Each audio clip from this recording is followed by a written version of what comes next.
And the debate continues at this point. What should be the ideal minimum wage for the average Nigerian worker? But let's chew on some data now from StatiSense. How much could the minimum wage in 2015, how much PMS, liters could you buy at that time? And there you have it. 2015, you could buy 207 liters of PMS in 2015. Fast forward to right here, 2024, you can just get 43 liters of PMS with the current minimum wage. That's excluding the wage award. There, we see minimum wage of top oil producers in Africa. Let's compare. How are the African brothers, how much are they paying for minimum wage? That's some other oil producers at this time. We see Gabon, 376,000 naira. That's what they pay minimum wage there. There's also an oil producer like us, Equatorial Guinea, 323,000 naira. Libya, 313,000 naira. We have Algeria there, 226,400 naira minimum wage. Oil producing countries in Africa right there. We have Nigeria at 30,000. So let that data sink in at this time. Joining me now is Mr. Sam Chidoka, Managing Director, Kairos Capital. Great to have you on the show. Good morning. Good morning and good to be here. Hi, Ladi, how are you? Fantastic. Always great having you. So it's day one of the industrial strike. That's done. Flights grounded, national grid shut down. Day two. We're here now. How are you seeing this unprecedented? Did you expect this minimum wage negotiation would be smooth somehow? Well, I would say these negotiations are never smooth. It takes a lot of bantering to get to what one would perceive as an equilibrium pricing in terms of labor and government conversations. But for me, looking at it, I think that both sides have to be considerate in agreeing on what the new minimum wage would be. On the government side, I think there's something about signaling. There is something about when those in government officials seem to be living large, as it were. I mean, recently a video was circulating on WhatsApp when the president was in Lagos, and you could count 30 SUVs in his convoy. Those things send the wrong picture. When ministers go around with long convoys, senators, the presidents, governors, and people in offices seem to be spending money that the average man cannot spend, it gives the impression that we have this money and it's just that it's being spent wrongly. That's on the side of government. So I think the optics, because we know, those of us who look at the economy and look at government expenditure, government income, know that we don't have enough money to pay 494,000 minimum wage. And again, on the side of labor, it is to flip it and remember, when you say 494,000, it's the minimum wage, it is the lowest wage, and then you now begin to cascade upwards from that. So maybe by the time you get to a director's level, only God knows how much they are opting for people to be paid at that point in time, right? So there has to be a balancing, because the more you increase the minimum wage, what would generally happen is that there would be a drag along of inflation as well. And what's going to happen is that over time, the inflationary pressure would take away what you have earned.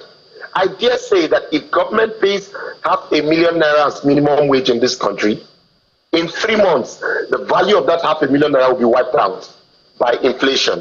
Because what's going to happen is that there will be pass on. I'm an employer of labor, and I can use myself as an example.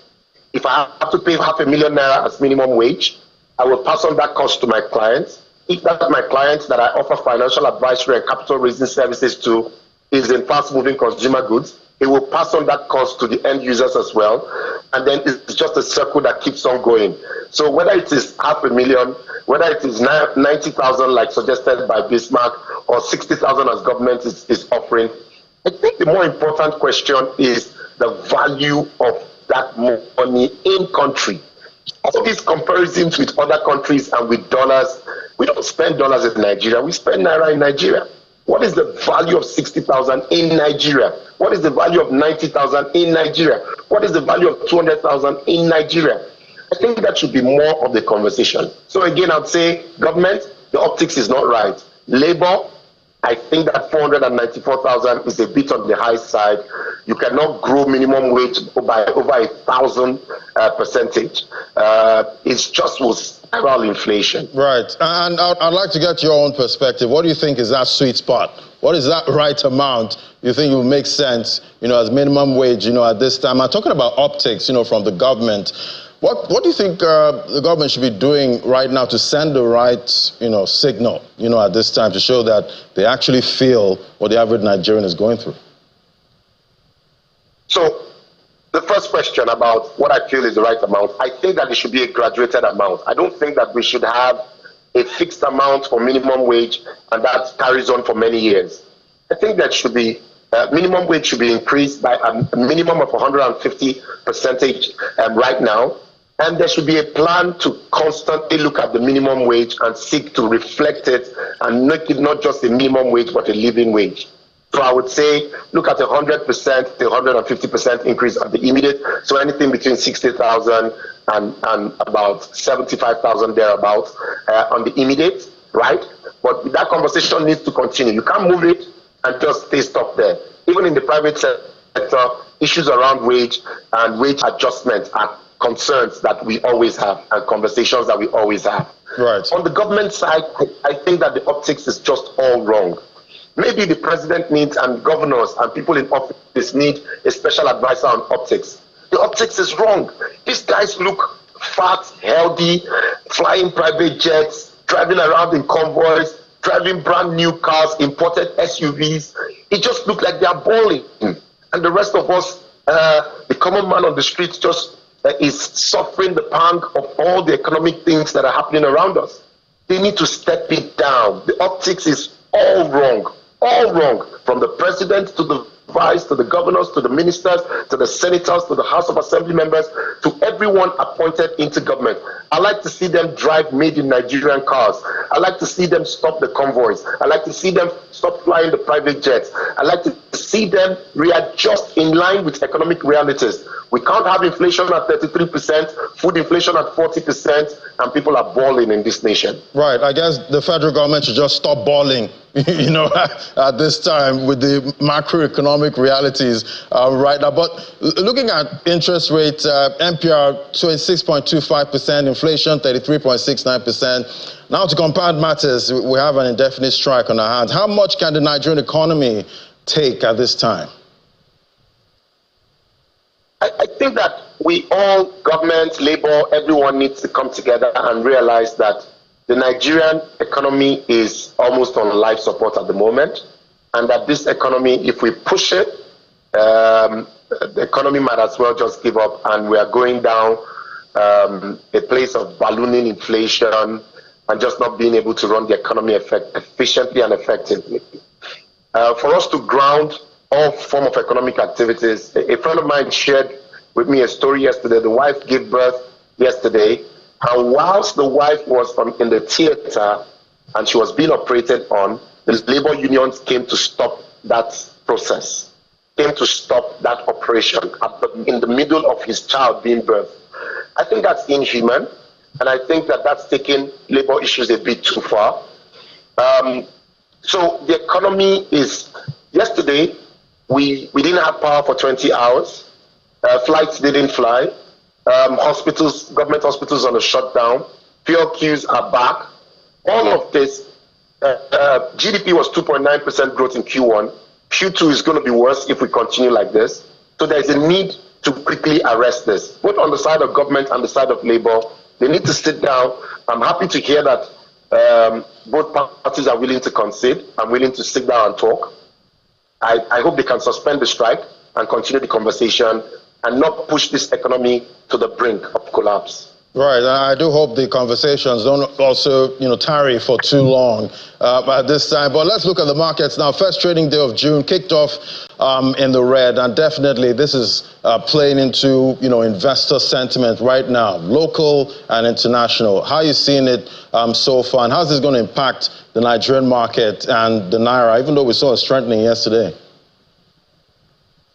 Well, so the equities market is being affected by a couple of things. The first thing is the increase in MPR. So when you have your base interest rate at 26%, and the federal government is issuing treasury bills at a yield of 26%. Corporates are issuing commercial papers, fixed income papers, 270 days at 30%, 180 days at 25%. It makes common sense that people are going to rejig their portfolio and move investment from an equity side to a fixed income side. Just imagine that at no risk, you get 26% return. Why do I have to take a risk? It's a no-brainer. So the equities market is struggling and will continue to struggle as long as fixed income market is making this kind of return. That's on the one side. On the second side, when we have all these strikes and some of these macroeconomic issues happening in the country, it becomes difficult for people to want to go long term. Most people want to go short. And when people are not willing to go mid to long term, the equity market will struggle as well. Add that to the fact that the banking subsector has been the major driver of the equities market. The news that Heritage Bank license has been revoked might send some shivers down the spine of some investors who might decide also to pull back. So there's a lot of things happening around us, the economy, the banking subsector, the fixed income side, that is basically affecting the equities market at this time. So, of course, there's no shock that the market has started on the red. Right, definitely. And, you know, with all we've seen so far, and we're getting to the first half is almost over of 2024. Do we just say don't expect much growth for 2024 for the economy? Well, for the economy generally, I don't think it's too late for 2024. I think we still have time to turn it around. We've only done less than 50% of the year, and there's an opportunity to take the right decisions and turn it around. I think that the monetary policy operators are doing the best they possibly can. The worst thing they can do is to do nothing.